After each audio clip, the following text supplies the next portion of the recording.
13 বছর ধরে কোমায় থাকা একজন মানুষের লাইফ সাপোর্ট খুলে নেওয়ার অনুমতি দিল সুপ্রিম কোর্ট।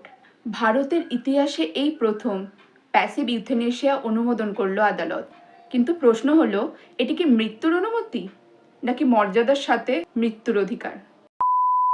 সম্প্রতি ভারতের সুপ্রিম কোর্ট একটি ঐতিহাসিক রায় দিয়েছে, যেখানে 13 বছর ধরে ভেগেটেটিভ স্টেটে থাকা একজন ব্যক্তির লাইফ সাপোর্ট প্রত্যাহারের অনুমতি দেওয়া হয়েছে। ওই ব্যক্তি 2013 সালে একটি দুর্ঘটনার পরে গুরুতর ব্রেন ইনজুরিতে আক্রান্ত হন এবং তারপর থেকে কোমার মতো অবস্থায় ছিলেন। চিকিৎসকের মতে তার সুস্থ হওয়ার কোনো সম্ভাবনা নেই।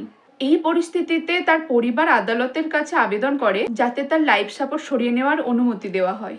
সব দিক বিবেচনা করে সুপ্রিম কোর্ট জানায়, সংবিধানের 21 নম্বর ধারা অর্থাৎ রাইট টু লাইফ এর মধ্যেই right to die with dignity অর্থাৎ মর্যাদার সাথে মৃত্যুর অধিকার অন্তর্ভুক্ত।